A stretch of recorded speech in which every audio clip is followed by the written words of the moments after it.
People think Florida is just beaches, theme parks, and crazy headlines. Florida man does this, Florida man does that. But let me tell you something. Those headlines are the tame stuff. The real Florida, the one that exists in the sawgrass and mangroves, in the places where the land can't decide if it wants to be earth or water. That Florida has been hiding secrets since before the conquistadors arrived. And in August 2023, I stumbled into one of those secrets that made me realize why some places on Earth should never be mapped. My name is Sheriff Jake Turner, Collier County, Florida. Been wearing this badge for 22 years, and if you're watching this from Florida, especially South Florida, hit that subscribe button right now, because what I'm about to tell you might save your life. And if you think I'm being dramatic, well, smash that like button anyway and keep watching. By the end of this story, you'll understand why certain parts of the Everglades are off limits, why the airboats won't go past certain markers, and why the Seminole elders won't talk about what happened to the cocaine cowboys who vanished in the 80s. Drop a comment. Are you from Florida?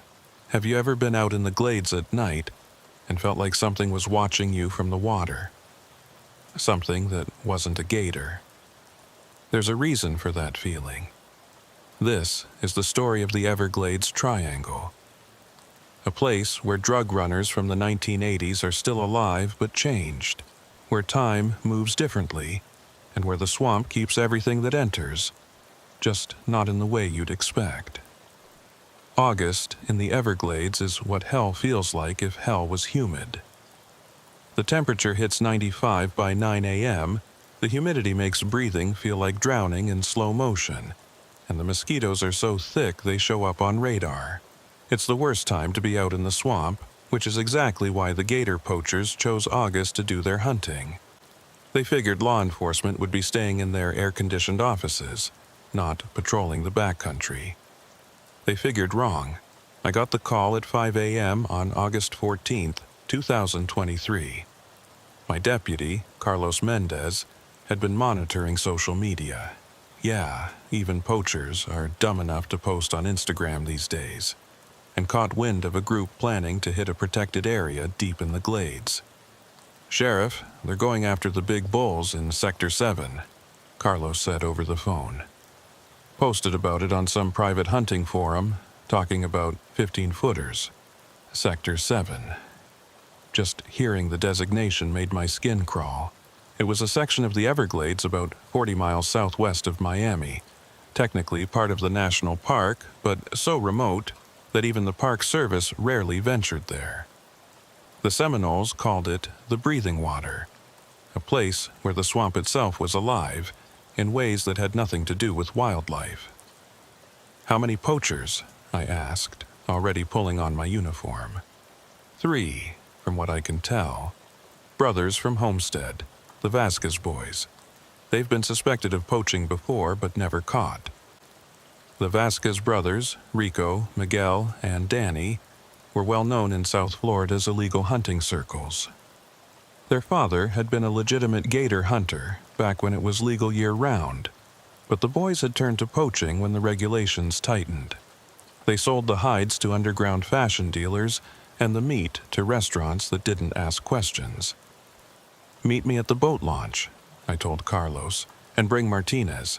We're going to need the airboat."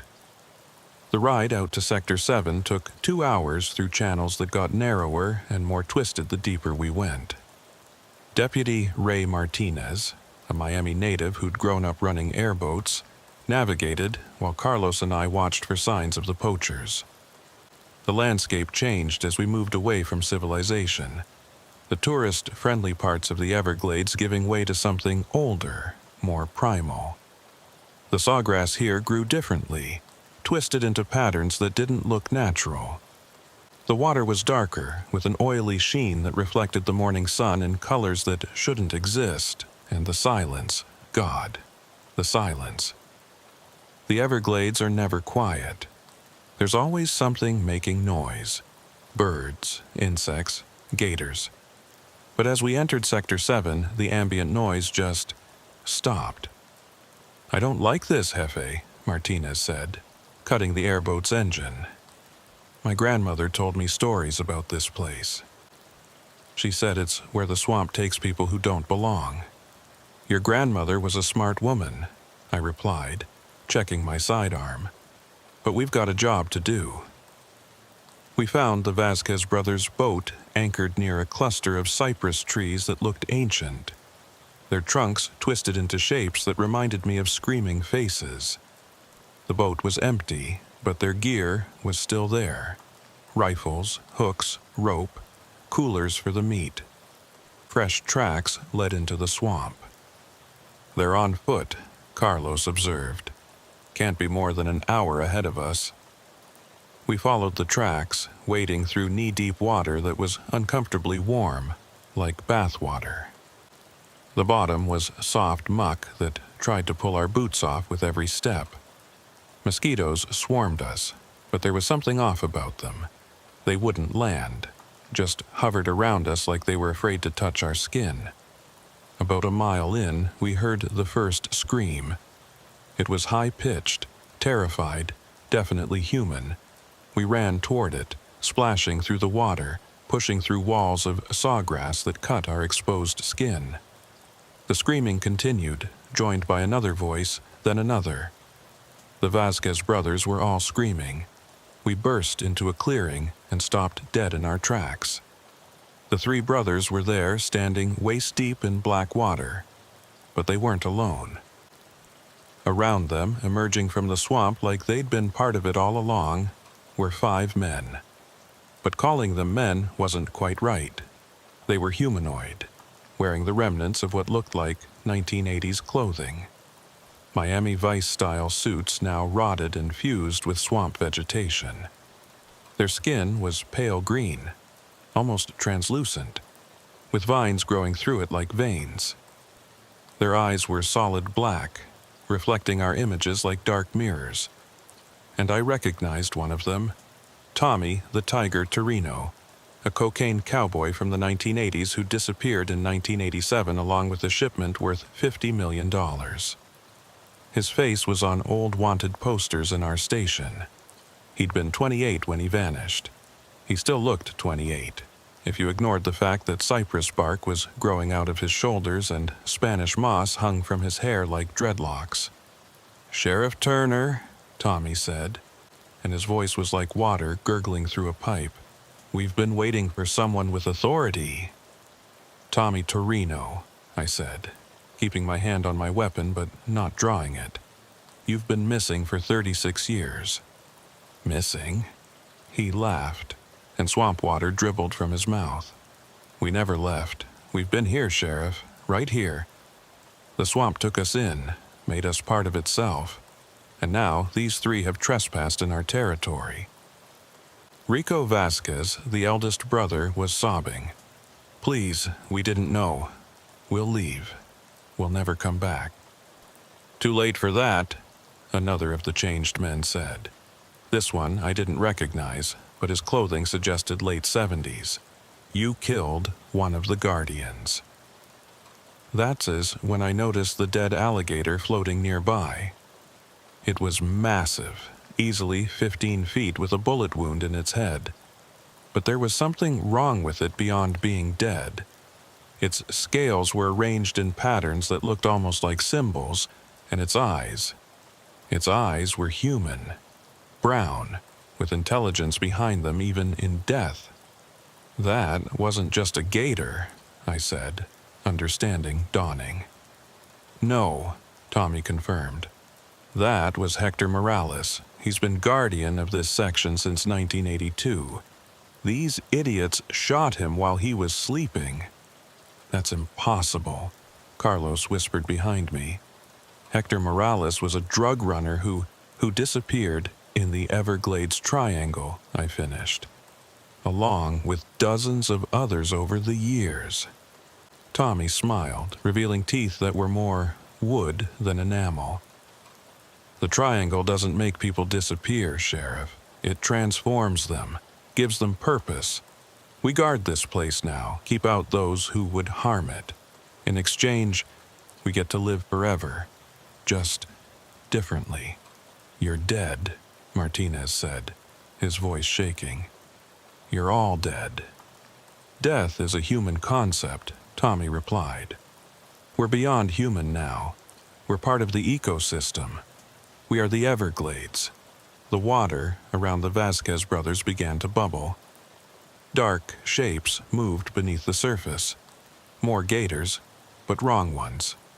Gators with human eyes, human intelligence. The brothers pressed together, terrified. "Please," Danny Vasquez, the youngest, begged. "We'll pay. We have money." Tommy laughed again. "Money? We used to kill for money. Now we understand how worthless it is. The swamp doesn't care about your money. It cares about balance. You took one of ours. Now the swamp takes 3 of yours." "Wait," I said, stepping forward. "Tommy, if you ever had any humanity left, let's talk about this. These boys made a mistake. They didn't know." Tommy's black eyes focused on me. "Humanity? Sheriff, humanity is what got us here. Greed, violence, the endless hunger for more. The swamp cured us of that. We don't want anything anymore except to protect this place." "From what?" "From becoming like Miami. From being drained, developed, destroyed. Every year they push further into the glades. Every year more species go extinct. We're the antibodies, Sheriff. The swamp's immune system. The water around the Vasquez brothers was rising, defying gravity, creeping up their bodies like living thing. They tried to move but seemed rooted in place. "You can't do this," I said, finally drawing my weapon. "I'm still the law here." "Your law ends where the water begins," Tommy said. "And Sheriff, look around. You're standing in our jurisdiction now." He was right. Without realizing it, we'd been sinking. The water that had been knee-deep was now waist-deep. The muck at the bottom had us trapped, and the changed men were closing in. "But we're not unreasonable," Tommy continued. "We remember what it was like to be human. We'll make you a deal, Sheriff. We keep the 3 who killed our guardian. You and your deputies leave and never come back to Sector 7. You report them as missing, presumed dead. Gator attack. Happens all the time in the Everglades. I can't do that. Then you join them, and whoever comes looking for you joins too. Eventually, people will learn to stay away. They always do." I looked at the Vasquez brothers.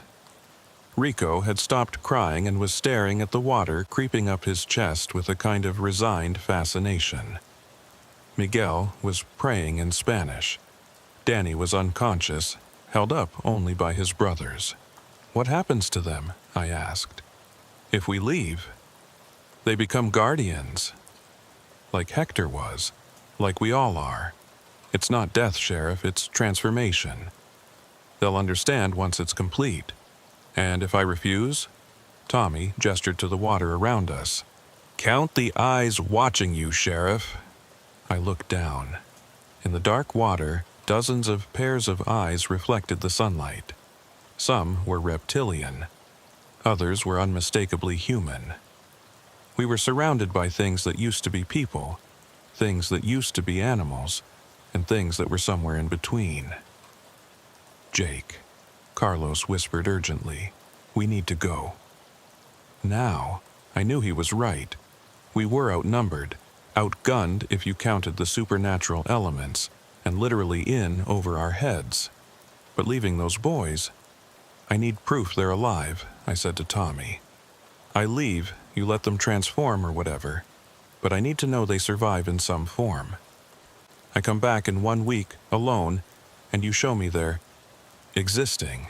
Then I close the case." Tommy considered this. "You're negotiating for their souls, Sheriff." "I'm negotiating for my conscience." "Fair enough.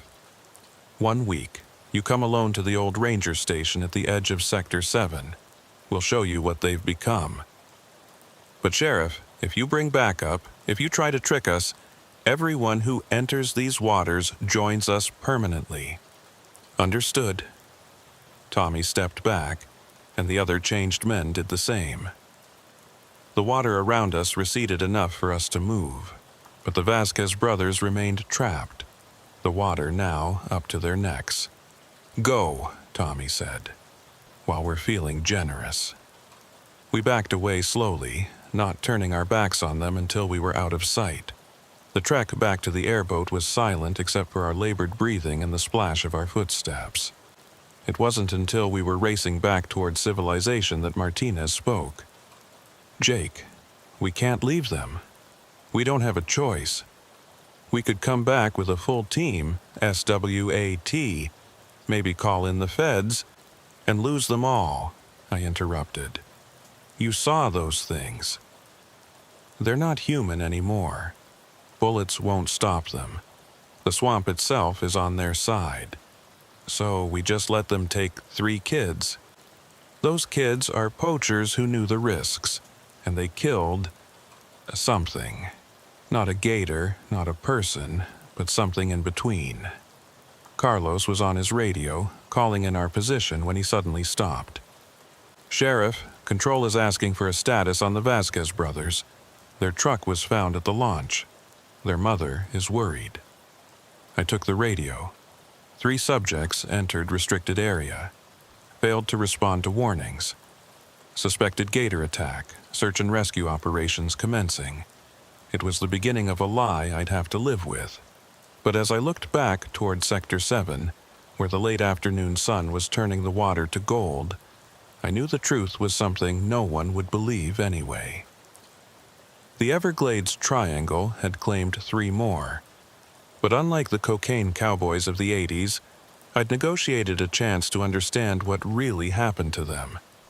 In 1 week, I'd return alone to face whatever the Vasquez brothers had become. If I was lucky, I'd get answers. If I wasn't, well, there'd be 1 more person added to the list of those who'd vanished in the Everglades Triangle. Either way, the swamp would keep its secrets, as it had for decades, as it would for decades to come. The week between leaving the Vasquez brothers and my promised return was the longest of my life. I couldn't sleep, couldn't eat, couldn't focus on routine sheriff duties. Every time I closed my eyes, I saw Tommy Torino's algae-covered face, those black mirror eyes, the water creeping up the Vasquez brothers' bodies like it was alive. I spent those 7 days researching, diving deep into records most people didn't know existed. The Collier County Sheriff's Office had files going back to the 1960s, but the real treasure trove was in the basement. Boxes of documents from the pre-digital era that no one had bothered to scan. Water-damaged, moldering, filled with reports that would sound insane to modern cops. But I wasn't the only one researching. On day 3, I got a visitor. Maria Osceola, a Seminole elder who rarely left the reservation, walked into my office without announcement. My secretary later swore she never saw her come through the front door. "Sheriff Turner," Maria said, settling into the chair across from my desk like she belonged there. She was probably 70, her face deeply lined, her eyes sharp as broken glass. "You've been to the breathing water." It wasn't a question. "Ma'am, I don't know what you're talking about." She smiled, but it didn't reach her eyes. The Vasquez boy's mother came to us, wanted us to perform a finding ceremony. But the bones told us they're not lost. They're changing. And you made a deal with the changed ones. I set down the file I'd been reading, a 1973 report about missing drug runners. "How do you know about that?" "My grandfather was there when it started." 1924. A rum runner named Patrick O'Brien tried to use Sector 7 as a hiding spot during Prohibition. The swamp took him, but not in the way you think. 3 days later he walked out, covered in cypress bark, speaking in languages that don't exist. He said the swamp had shown him the truth. What truth? Maria leaned forward. That the Everglades isn't just a place, Sheriff. It's a living entity, older than humanity. It was here when the first natives arrived, and it will be here when the last humans are gone. And sometimes when people bring violence into its heart, it absorbs them, makes them part of itself. The cocaine cowboys were just the latest wave. Before them, it was bootleggers. Before that, Confederate deserters hiding from the Union Army. Before that, Spanish conquistadors looking for gold. The swamp takes them all, transforms them, uses them. For what? Protection. Balance. The Everglades is shrinking, Sheriff. Development, pollution, climate change. The swamp is fighting back the only way it knows how, by creating guardians from those who would harm it. I pulled out a map of the Everglades, one I'd been marking with disappearances. There's a pattern. Every major drug route from the 80s goes through what you call the breathing water. Maria nodded. The cocaine cowboys thought they were clever, using the deep swamp to move product. They didn't realize they were feeding themselves to something ancient. Between 1978 and 1989, over 60 major drug runners vanished in that specific area. The DEA thought they were killing each other. The truth was stranger. Tommy Torino said they're guardians now. Tommy Torino is dead, Maria said firmly. What you met was the swamp wearing his memories like a mask. The consciousness might think it's Tommy, might have his memories, but the human soul, that's long gone. Then what about the Vasquez brothers? Maria was quiet for a moment. They're in transition. Not dead, not alive. The swamp is deciding what to do with them. Your deal might have saved them or condemned them to something worse than death. Only time will tell. She stood to leave, then paused at the door. Sheriff, when you go back, take this. She placed a small leather pouch on my desk. Sawgrass ash, blessed by our medicine man. It won't protect you completely, but it might keep you human long enough to get answers. After she left, I opened the pouch. The ash inside was impossibly fine, almost luminescent. It smelled like rain and decay, and something older than both. I continued my research, now armed with Maria's context. The files painted a disturbing picture. The Everglades Triangle wasn't just taking criminals. Park rangers who got too curious, archaeologists who dug too deep, even tourists who wandered off marked trails. They all had a chance of joining the changed ones. But it was a file from 1987 that made everything click. October 15th, 1987. A joint DEA-FBI operation to intercept a major cocaine shipment. 50 agents surrounded the drop point in Sector 7. The dealers, Tommy Torino's crew, were supposed to be meeting Colombian suppliers. But when the agents moved in, they found something else. The report was heavily redacted, but I could piece together enough. The agents found Tommy's crew in the water, partially transformed, begging for help. But when the agents tried to extract them, the swamp itself seemed to attack. Water moved against gravity, trees bent without wind, and things that weren't quite human and weren't quite animal emerged from the darkness. 17 agents were lost that night. The official report blamed a methane explosion, swamp gas igniting. But handwritten notes in the margin told a different story. They're still alive, one agent had written. We can hear them calling from the water at night. The DEA never ran another operation in Sector 7.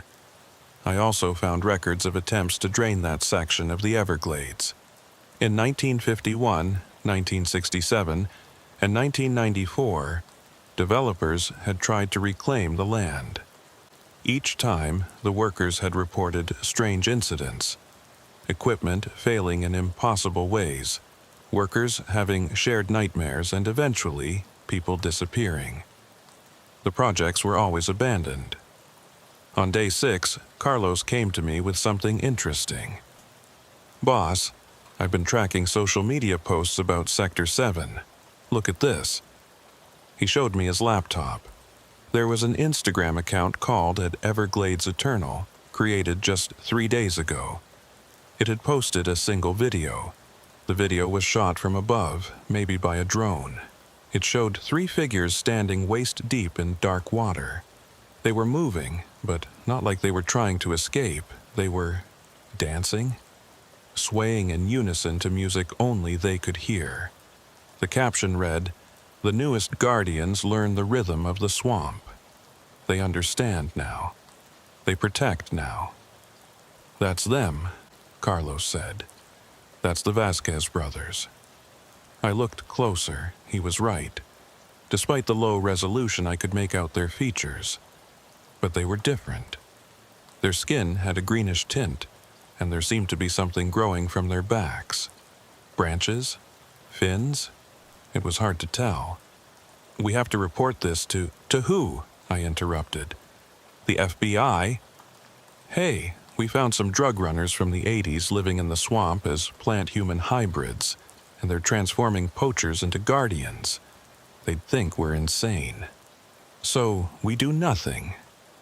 I go back tomorrow, alone, as promised, and I get answers." That night, I couldn't sleep. I sat on my porch, looking out at the flat Florida landscape, thinking about what I'd learned. The Everglades had been here for 5,000 years. Humans had been trying to tame it for less than 200. Maybe the swamp was just defending itself the only way it knew how. My phone buzzed.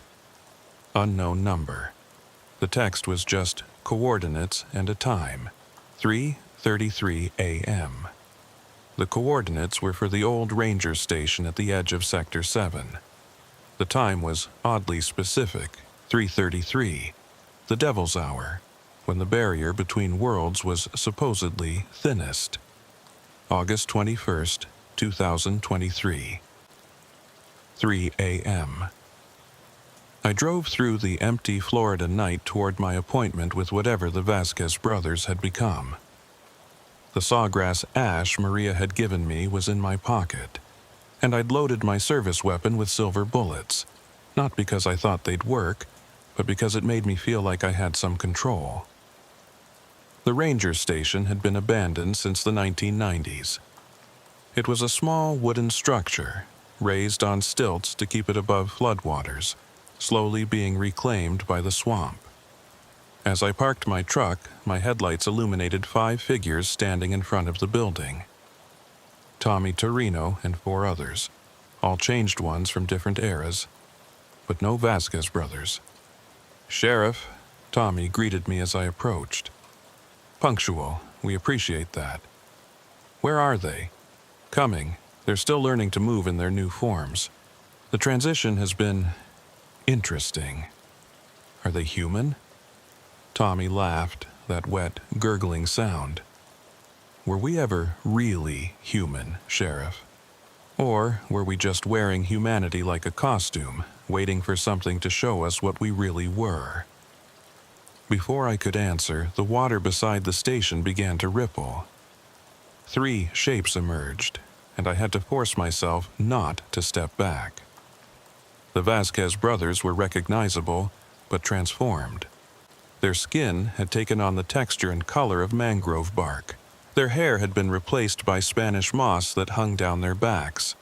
Their eyes were still human, still aware, but set in faces that were becoming something else. Roots grew from their feet, anchoring them to the swamp floor. Branches sprouted from their shoulders and backs, already beginning to leaf. "Sheriff Turner," Rico said, and his voice was like wind through leaves.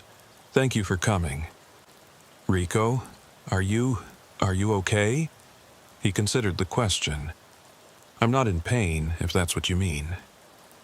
I'm just different. I can feel every living thing in the swamp, every fish, every bird, every insect. I'm connected to it all." "We tried to fight it at first," Miguel added, "the transformation. But fighting just made it worse. When we accepted it, it became almost pleasant, like finally fitting into a skin that was made for you. Danny, the youngest, hadn't spoken.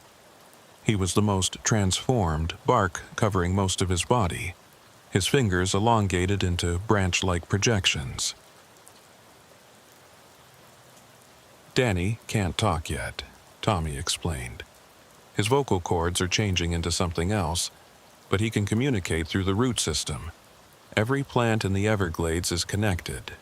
He speaks through them now. As if to demonstrate, the sawgrass around us rustled without wind, forming patterns that almost looked like words. "This is insane," I said. "This is evolution," Tommy countered. "Humans have had their run. We're poisoning the planet, destroying ecosystems, causing mass extinctions. The Earth is fighting back, Sheriff, and the Everglades is one of its weapons." "So what? You're eco-terrorists now?" "We're antibodies. When someone comes to harm the swamp, we stop them. When developers get too close, we make them reconsider. When poachers kill protected species, we intervene. We're not evil, Sheriff. We're necessary." "And the Vasquez brothers? They're just okay with this?" Rico spoke up. "We killed for money, Sheriff.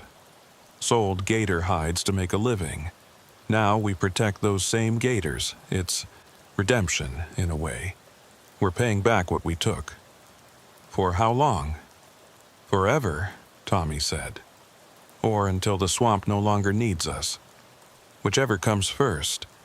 I pulled out the sawgrass ash Maria had given me. Tommy and the others immediately stepped back. "Seminole magic," Tommy hissed. "That's cheating, Sheriff."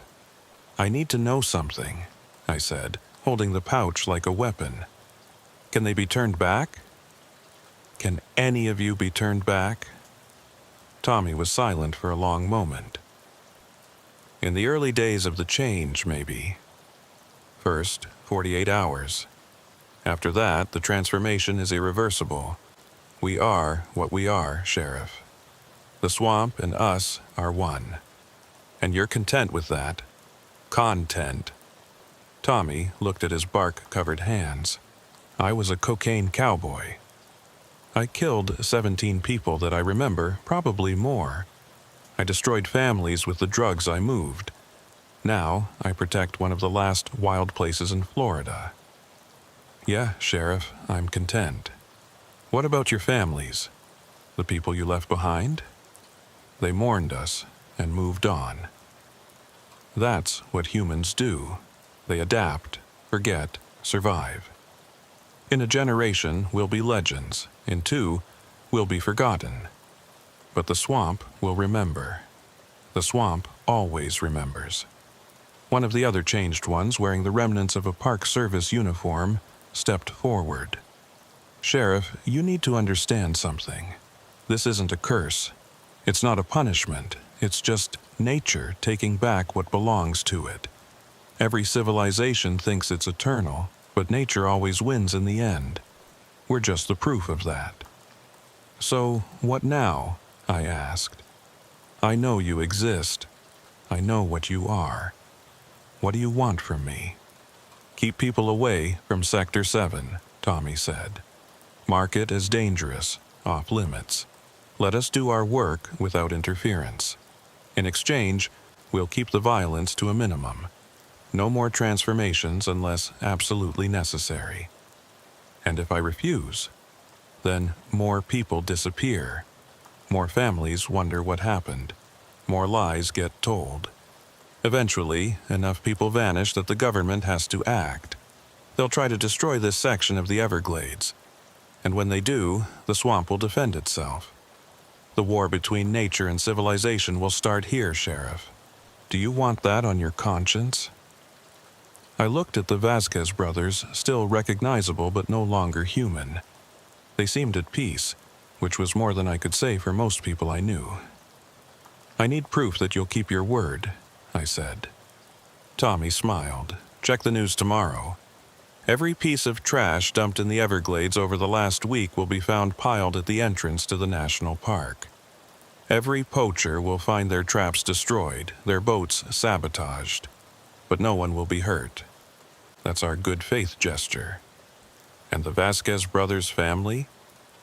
They'll receive closure, Rico said. Our bodies will wash up tomorrow. Well, bodies that look like ours. The swamp can create very convincing replicas. Our families will mourn, have funerals, move on. It's better than them knowing the truth. Is it? Would you want to know your son became part of a swamp? Miguel asked. That he's neither dead nor alive? That he'll exist for centuries as something between plant and animal? No, Sheriff. The lie is kinder. The next morning, everything Tommy promised came true. The entrance to Everglades National Park looked like a garbage dump. Thousands of beer cans, plastic bottles, fishing nets, and other trash had been mysteriously collected and deposited at the visitor center overnight. Security cameras showed nothing but static between 2 a.m. and 5 a.m. The pile was arranged almost artistically, spelling out a message in refuse. Stop poisoning us. 3 bodies washed up near Chokoloskee Bay around noon. Perfect replicas of the Vasquez brothers, down to their tattoos and dental work. The coroner ruled it death by alligator attack, noting the bodies showed signs of being in the water for exactly a week. Their mother identified them, sobbing over closed caskets. I stood in the back of the funeral home, knowing I was looking at empty shells while the real brothers were growing roots 30 miles away. But the most disturbing event happened at a development company's office in Naples. Every computer simultaneously displayed underwater footage of the Everglades, the parts that would be destroyed if their latest project went through. Fish, birds, manatees, all the life that would be displaced. The video ended with text. We are watching. We remember. Choose wisely. The company announced the next day they were canceling the development due to environmental concerns. Carlos came to my office that afternoon, closing the door behind him. Jake, what the hell is going on? This morning, every poacher in the county found their equipment destroyed. Boats with holes punched in them, traps bent into pretzels, guns rusted solid overnight. It's like the swamp declared war on them. Maybe it did, I said, not looking up from the report I was writing. A report full of lies about the Vasquez brothers' deaths. You know something. You've known something since we went out there. I set down my pen and looked at my deputy, a good man who deserved better than lies. Carlos, if I told you the truth, you'd either think I'm insane or you'd have to make a choice that would haunt you forever. Trust me when I say that some secrets are better kept. Those aren't the Vasquez brothers in those caskets. It wasn't a question. The Vasquez brothers are dead, I said carefully. Their families have closure. That's what matters. Carlos stared at me for a long moment. Martinez wants to go back. He says he needs to understand what we saw. Tell Martinez that if he goes back to Sector 7, he won't return. Not as himself, anyway. You made a deal with them. With those things.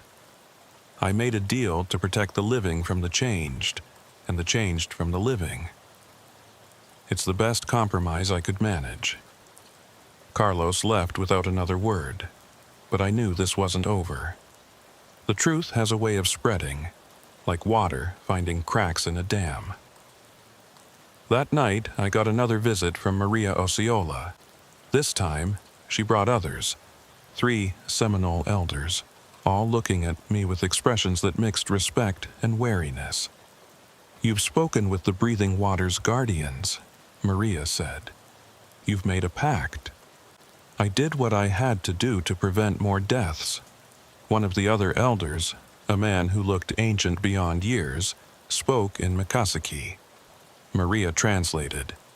He says the swamp has chosen you as an intermediary. This is both an honor and a curse. You'll be able to communicate with the changed ones, but you'll never be free of their presence. What does that mean? Show him your hand, Sheriff. I looked down at my right hand, the one I'd used to shake Tommy's when we sealed our deal. There was a mark on my palm I hadn't noticed before, faint, but unmistakable. It looked like mangrove roots spreading from my lifeline, creating a pattern that hurt to follow with my eyes. The mark of the breathing water, Maria said. You're connected now. You'll know when someone enters Sector 7 with ill intent. You'll feel when the swamp is threatened. And when your time comes to die, Sheriff, you'll have a choice to make. What choice? Whether to die as a man or live forever as something else. The elder spoke again, and Maria translated.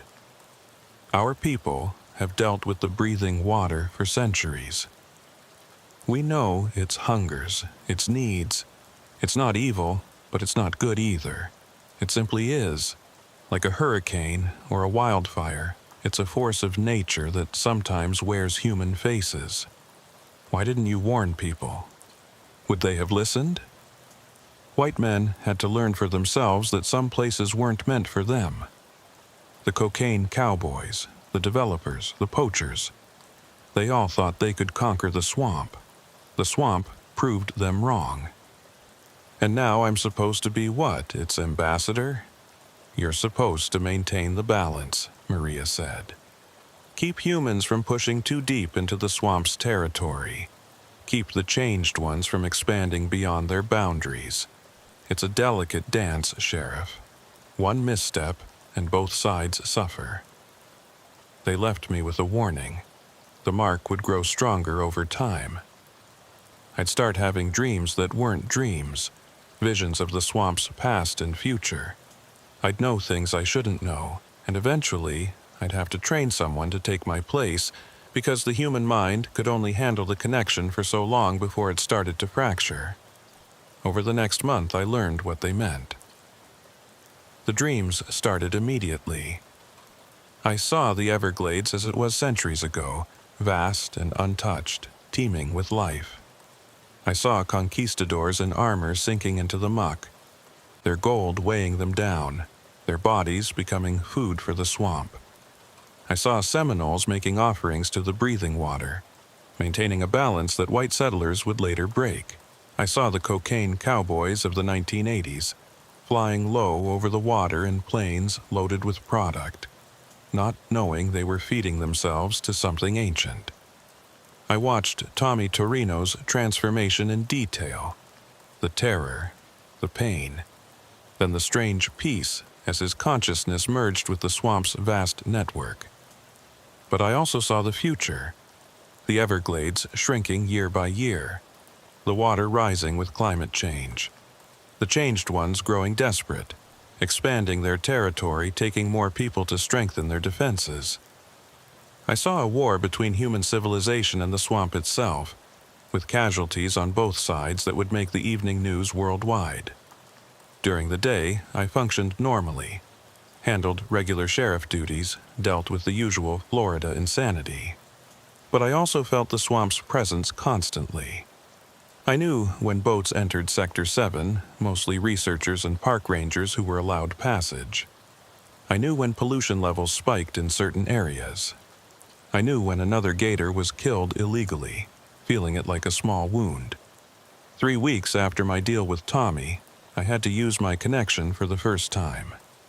A group of extreme kayakers, YouTubers looking for content, decided to explore the forbidden parts of the Everglades.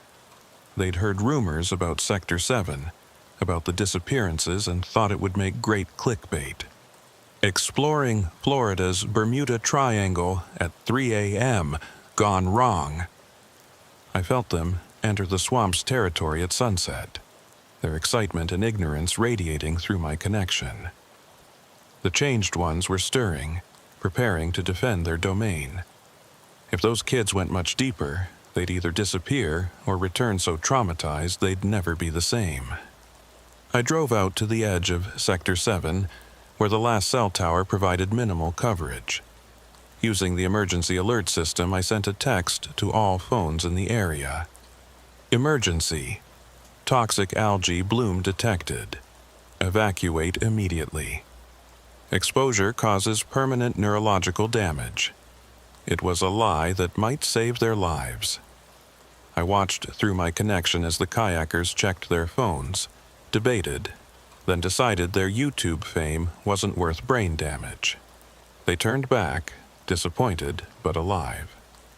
The changed ones settled back into their watching, and I drove home with a migraine that felt like roots growing through my skull. Carlos confronted me again the next day. Those YouTubers, you warned them off. How did you know they were there? I have sources. Bullshit. Jake, your eyes are different. Sometimes they reflect light like a gator's, and Martinez says he saw you standing in the rain yesterday, not getting wet. The water was avoiding you. Martinez is seeing things. Is he? Or are you becoming one of them? I showed him the mark on my palm. It had grown, the root pattern now extending up my wrist. I'm connected to it, Carlos. The swamp. I made a deal to keep people safe, but the price is becoming part of the network. I can feel what happens in Sector 7. I can communicate with the changed ones. And yeah, sometimes the water recognizes me as friendly. Jesus Christ, Jake. It's not permanent, not yet. As long as I stay out of the deep swamp, as long as I don't fully accept the transformation, I remain human. Mostly. How long can you maintain that? Maria Osceola says maybe 5 years. Maybe 10 if I'm strong. Eventually, I'll have to choose. Step down and break the connection, risking chaos, or complete the transformation and become a permanent bridge between worlds. That's insane. That's Florida, Carlos. This whole state is built on impossible things. Cities and swamps, theme parks on wetlands, millions of people living where hurricanes regularly try to wipe them out. Is it really so strange that the land itself might be fighting back? That night, I had a different kind of dream. Not a vision from the swamp, but a visit from the Vasquez brothers. They appeared in my bedroom, translucent, made of mist and memory. "Sheriff," Rico said, his voice like wind through sawgrass, "we wanted to thank you." "For what?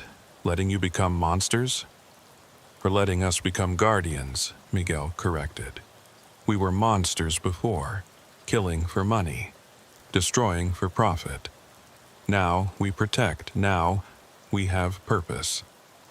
Danny, who still couldn't speak normally, communicated through the rustling of palm fronds outside my window. "We are happy. Your mother buried empty coffins today. And she has closure. She believes we're at peace. In a way, we are. Sheriff, the swamp isn't evil. It's just different. It operates on timescales humans can't comprehend.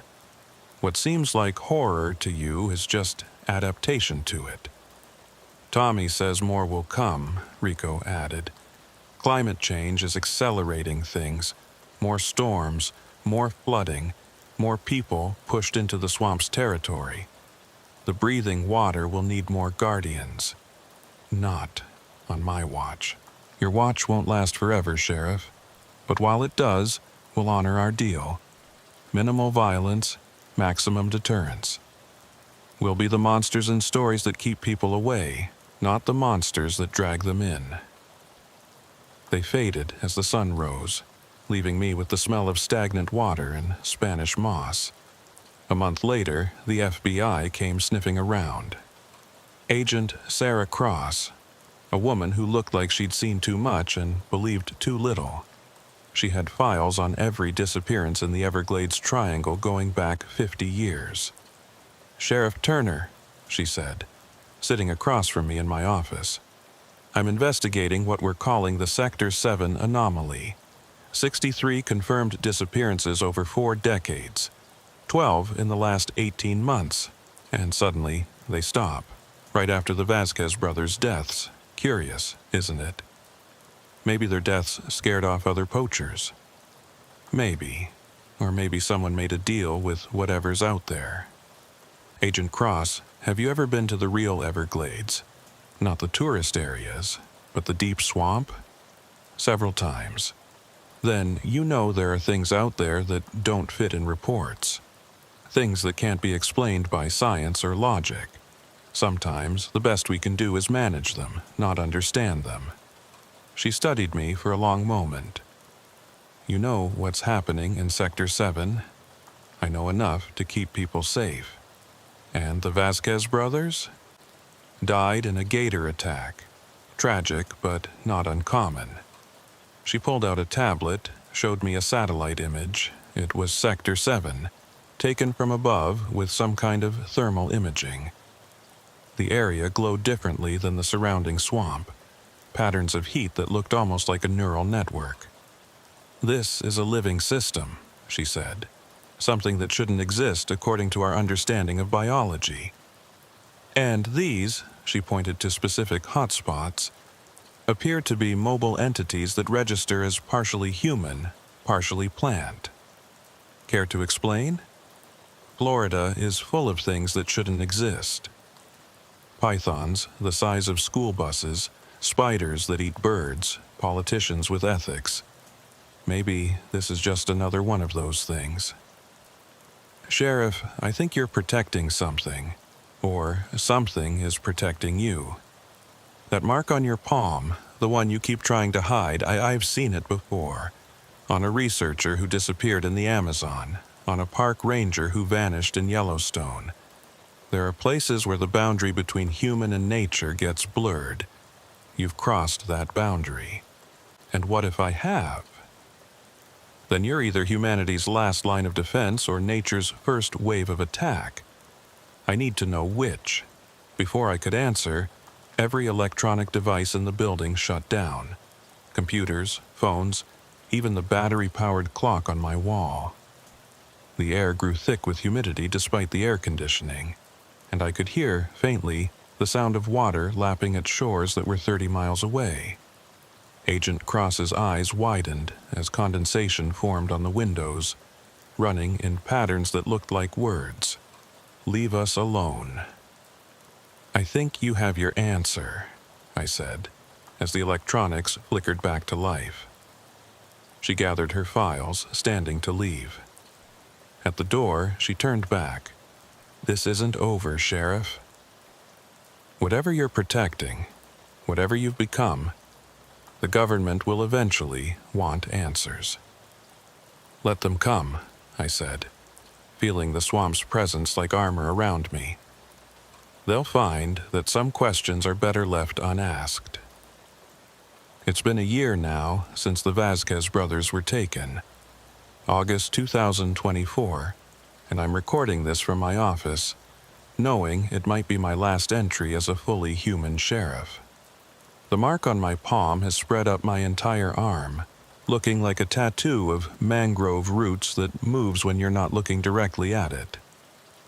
My deputies have stopped questioning the strange things that happen around me. They've accepted that their sheriff is something between human and whatever the swamp creates, but I'm getting ahead of myself. Let me tell you how we got here. After Agent Cross's visit, things escalated. The government didn't come with troops or scientists. They came with developers. If they couldn't understand Sector 7, they'd destroy it, build over it, turn it into condos and golf courses. The paperwork was rushed through. Environmental protections waived under some Homeland Security provision. They were going to drain the breathing water. I felt it the moment the plan was approved. Every changed one in the Everglades screamed in my mind simultaneously. The swamp itself seemed to convulse. That night, I drove to Sector 7 without conscious thought, my body operating on instinct that wasn't entirely my own. Tommy and dozens of others were waiting at the ranger station, but not just the cocaine cowboys and poachers I'd met before. There were conquistadors still wearing rusted armor fused with cypress bark.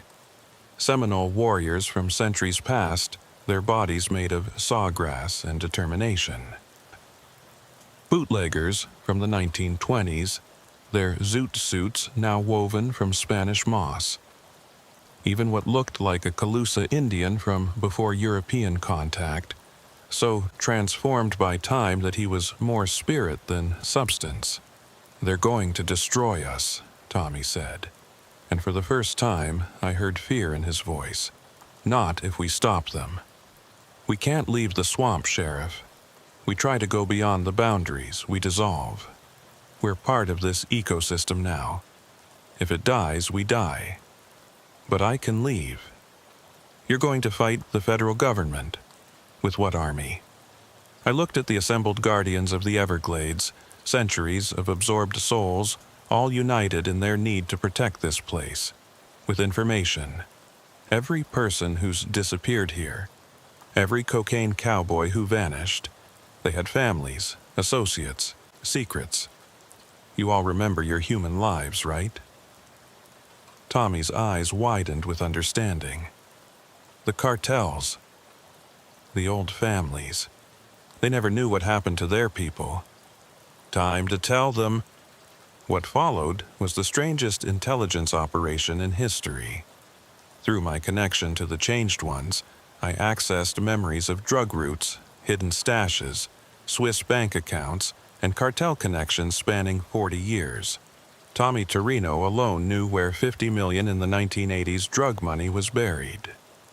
Other cocaine cowboys had similar secrets. I reached out to the old families, the ones who still ran Miami's underworld from penthouses and legitimate businesses. I told them their missing relatives were alive and wanted to make deals. The meetings were surreal. Me, a sheriff, sitting with crime bosses negotiating on behalf of people who'd been missing for decades. "Prove it," said Carlos Mendoza, no relation to my deputy, whose brother had vanished in 1986. "Prove my brother still exists." I had him write a question only his brother would know the answer to. That night, I took it to the swamp. The next day, I returned with not just the answer, but with a detailed map to a stash of gold coins his brother had hidden, worth $3 million. "What do they want?" Mendoza asked, convinced. "Save the Everglades. Stop the development. They're guardians now, protecting the swamp that transformed them. In exchange, they'll provide information on every hidden asset, every buried treasure, every secret that died with them." It took 2 weeks, but suddenly the development project faced massive opposition. Environmental lawyers, funded by mysterious sources, filed hundreds of injunctions. Politicians received donations that changed their minds. The media got anonymous tips about corruption in the approval process. But the real turning point came when the Changed Ones decided to send a message directly. August 14th, 2024. Exactly 1 year after the Vasquez brothers were taken. Every screen in South Florida, TVs, phones, computers, even gas pump displays, simultaneously showed the same video for exactly 3 minutes and 33 seconds. It started with aerial footage of the Everglades in its pristine state. Then, faces began to appear in the water, hundreds of them. Everyone who'd been taken by the swamp over the centuries. They spoke in unison. "We are the absorbed. We are the changed. We were criminals, poachers, invaders, destroyers. The swamp took us, transformed us, gave us purpose. We protect now what we once harmed. This is our penance and our privilege. Leave the breathing water alone, or join us in our eternal watch." The video ended with coordinates and a date. The exact location where the development was supposed to begin, and the day construction was scheduled to start. The FBI, CIA, NSA, every acronym descended on South Florida. But they found nothing. The video had no source, no digital fingerprint. It had appeared simultaneously everywhere, then vanished without a trace, existing only in people's memories and the few recordings made of screens. Agent Cross came back, this time with a full team. "Sheriff Turner, you're under arrest for terrorism, conspiracy, and about 30 other charges we're still figuring out." On what evidence? You were the last person to have contact with the Vasquez brothers. You've been seen entering Sector 7 repeatedly. And that mark on your arm? We know what it means now. They took me to a federal facility in Miami, not a normal jail, someplace off the books, where they deal with things that don't fit in normal categories. The cell was more like a laboratory with sensors monitoring everything about me. For 3 days, they questioned me, showed me satellite footage of Sector 7, thermal images of the changed ones, recordings of electronic anomalies that coincided with my movements. They had a professor from MIT who specialized in anomalous biology, a priest who performed exorcisms for the Vatican, and even a Seminole shaman they'd convinced to consult. You're becoming one of them, Agent Cross said during one session. The transformation is accelerating. Your blood has chlorophyll in it. Your brain shows patterns consistent with plant consciousness. You're photosynthesizing, Sheriff. Humans don't photosynthesize. I'm adapting. To what end? Balance. The swamp needs a voice in the human world. I'm that voice. And if we don't release you? I smiled, feeling the presence of every changed one in the Everglades. Then you'll see what hundreds of absorbed souls can do when they're angry. That night, the facility lost power. Not just electricity, all power. Batteries drained, generators failed, even chemical light sticks went dark. In that absolute darkness they came. Not physically, they couldn't leave the swamp, but their consciousness, transmitted through the water and the air, the humidity that permeates everything in Florida, manifested as whispers in the dark. Every agent, every scientist, every guard heard the voices of the absorbed. Personal details, secrets, sins, all whispered by people who shouldn't exist. The Seminole shaman they'd brought in later told me he'd never been so terrified. The breathing water spoke through you, he said. It showed us what would happen if the balance was broken. Cities flooded not with water, but with consciousness. Every drop of rain carrying the memories of the absorbed. Civilization drowning in its own sins. They released me the next morning. But the damage was done. The mark had spread during my captivity, now covering my entire right side. I could photosynthesize. I could communicate with any plant in the Everglades. I could feel the health of the ecosystem like a pulse. Carlos, my deputy, was waiting when I got back to Collier County. "Jake, you look different." He was right.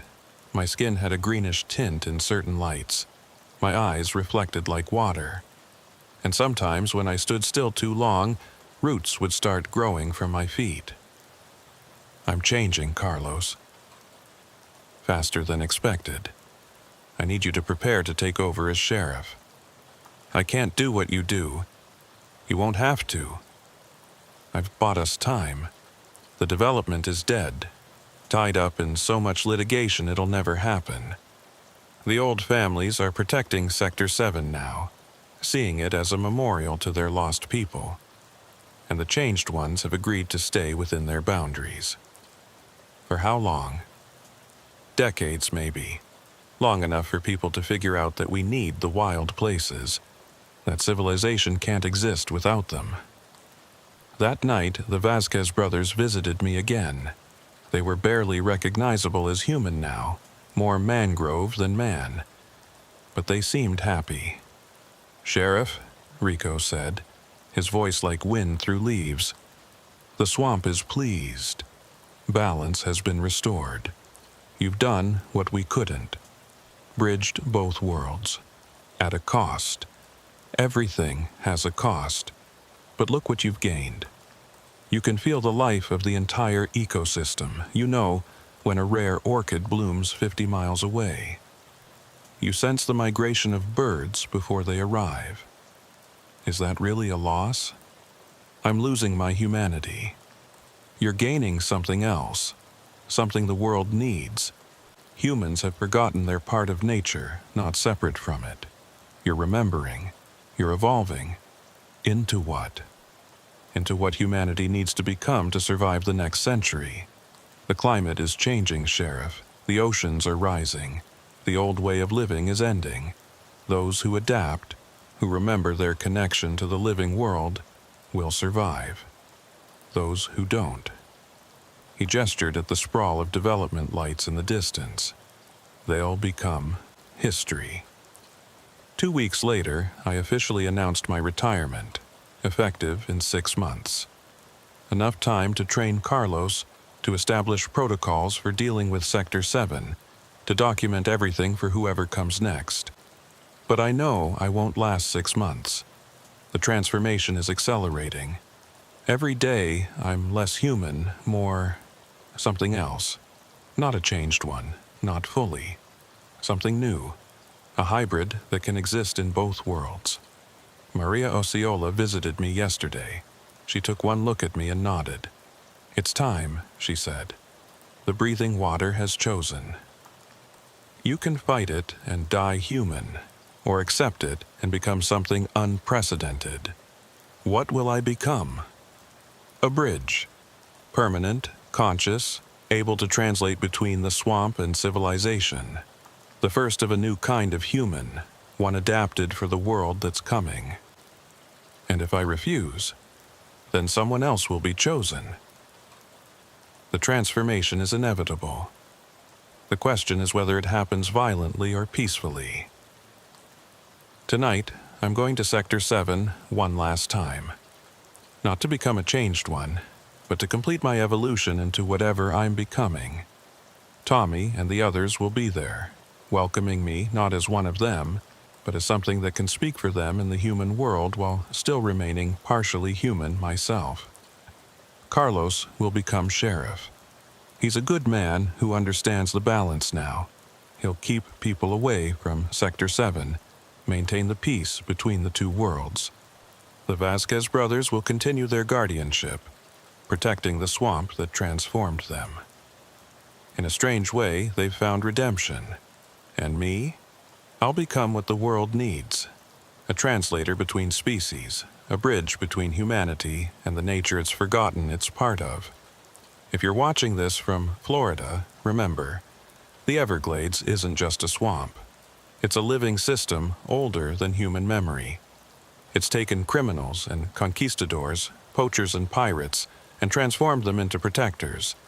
It's not evil, it's not good, it's just nature, adapting, surviving, evolving. The Everglades Triangle isn't a place where people disappear. It's a place where people transform, where humanity's worst become nature's guardians, where the boundary between human and wild dissolves like sugar and water. My name was Jake Turner. I was the sheriff of Collier County, Florida. Now I'm something else. Something without a name yet. Something that stands between the human world and the breathing water. The swamp remembers everything. Every extinction, every evolution, every transformation. And now, I'm part of that memory. Part of that evolution. Part of Florida's strangest truth. That in a state built on impossible things, the most impossible might be the most necessary. Protect the wild places. They're protecting you in ways you'll never understand. Until you have to. Until you change. Until you remember what you really are. Final entry. August 28, 2024. Sheriff Jake Turner was reported missing on August 29, 2024. His body was never found. Deputy Carlos Mendez was appointed interim sheriff. Sector 7 of the Everglades remains restricted. The development project was canceled due to environmental concerns. Local fishermen report seeing a figure at the edge of the swamp some mornings, half man, half mangrove, watching the sunrise. They say if you wave, it waves back with a hand that's part flesh, part root. They say it's protecting something. They say it's waiting for something. They say it's the future of Florida, where the line between human and nature no longer exists. The Everglades Triangle continues to transform those who enter with wrong intentions. The balance holds. For now. 3 teenagers who attempted to explore Sector 7 for TikTok views reported being turned back by a sheriff made of trees, who knew their names, their intentions, and exactly what to say to convince them to leave. Their footage shows only a figure in the distance, unclear, impossible to identify. But the voice on their recording is clear. The swamp isn't for views or likes. It's for transformation. Come back when you're ready to change. Until then, go home. That's an order from Sheriff Turner. The Sheriff's Department has no comment on these recordings. The Everglades remembers. The Everglades protects. The Everglades transforms. Welcome to Florida, where evolution never stopped. It just got weirder.